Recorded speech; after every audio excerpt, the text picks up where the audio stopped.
வாழ்க்கையில சில நேரங்கள்ல நாம் ஒரு கேள்வி கேட்போம். நான் யாருக்கு என்ன பாவம் செஞ்சேன்னு. மத்தவங்க தனிமையில தவிச்சப்போ அவங்க கூடவே இருந்திருப்போம். அவங்களுக்குள்ள சண்டை வந்தப்போ சமாதானம் பண்ணிருப்போம். ஆனா இன்னைக்கு அதே மனுஷங்க எல்லாம் ஒன்னா சேர்ந்துட்டு நாம தான் எல்லா பிரச்சனைக்கும் காரணம்னு நம்ம மேலேயே பழிய போடும்போது அந்த வலி இருக்கே, அது வார்த்தைகளால சொல்ல முடியாது. உதவி செஞ்ச கைகளே இன்னைக்கு குற்றவாளி கூண்டுல நிக்குது. இது உங்களோட கதையா இருந்தா இந்த அடுத்த 3 நிமிஷம் உங்க மனசுல இருக்கிற பாரத்தை இறக்கி வைக்க போகுது. ஏன்னா நீங்க தப்பு பண்ணல, நீங்க தப்பான மனுஷங்களை நம்பிட்டீங்க, அவ்வளவுதான். ஏன் இப்படி நடக்குது? ஆரம்பத்துல 2 பேர் அடிச்சுப்பாங்க. நீங்க 2 பேருக்கும் நல்லவரா இருப்பீங்க. ஒருத்தர் உங்ககிட்ட மத்தவங்கள பத்தி தப்பா சொல்லுவாங்க.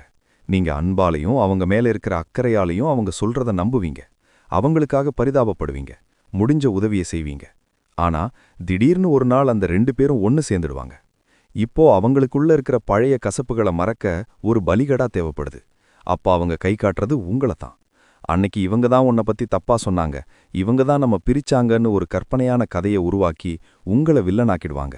நேத்து வரைக்கும் நீங்க செஞ்ச அத்தனை உதவியும் ஒரு நொடியில காத்துல போயிடும். ஏன்னா அவங்களுக்கு தங்களை நல்லவங்களா காட்டிக்க ஒரு பொதுவான எதிரி தேவைப்படுது.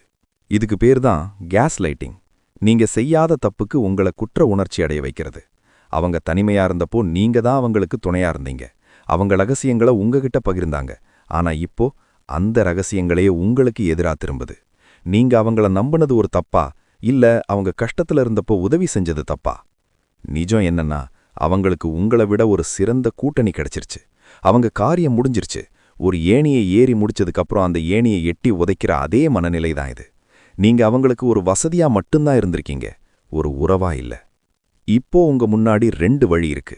ஒன்னு, நான் அப்படி பண்ணலன்னு அவங்க பின்னாடி போய் விளக்கம் கொடுத்து கெஞ்சுறது. 2வது, அமைதியா விலகி போறது. நான் சொல்றது 2வது வழிய. விளக்கம் கொடுக்காதீங்க. நீங்க விளக்கம் கொடுக்க கொடுக்க அவங்களுக்கு அது ஒரு ஆதாரமா மாறும். அவங்க உங்களை நம்ப தயாராவே இல்ல. அப்புறம் எதுக்கு அவங்க கிட்ட பேசணும்? உங்க மௌனம் தான் சாட்ட. அவங்க உங்களை வழி சொல்லும்போது நீங்க மௌனமா இருந்தா அவங்களுக்குள்ள ஒரு பதட்டம் வரும். ஏன் இவங்க எதுவுமே சொல்லலன்னு யோசிப்பாங்க.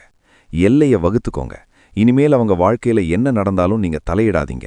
அவங்க மறுபடியும் சண்டை போட்டுக்கிட்டு உங்ககிட்ட வந்தாலும் கதவை மூட கத்துக்கோங்க. இப்போ ஒரு நிமிஷம் யோசிங்க. நீங்க மத்தவங்களுக்கு உதவி செஞ்சீங்கன்னா அது உங்ககிட்ட இருக்கிற அன்பை காட்டுது. நீங்க அவங்களுக்காக நின்னீங்கன்னா அது உங்க நேர்மையை காட்டுது. இப்போ அவங்க உங்களை ஒதுக்குறாங்கன்னா அது அவங்ககிட்ட இருக்கிற தகுதி இல்லாத குணத்தை தான் காட்டுது. சிங்கம் கூட்டமா வராது, ஆனா அதுக்குன்னு ஒரு கம்பீரம் இருக்கு. நீங்க தனிமையில நிக்கலாம், ஆனா நீங்க உண்மையோட நிக்கிறீங்க. இந்த உலகம் பெருசு. உங்களை புரிஞ்சுக்காத, உங்களை மதிக்காத ஒரு கூட்டத்துல நீங்க ஏன் இருக்கணும்? உங்களை காயப்படுத்தினவங்க முன்னாடி நீங்க செஞ்சு காட்ட வேண்டிய மிகப்பெரிய பழிவாங்கல் என்ன தெரியுமா? அவங்க இல்லாமலும் நீங்க ரொம்ப சந்தோஷமா வெற்றியோட வாழ்றது தான்.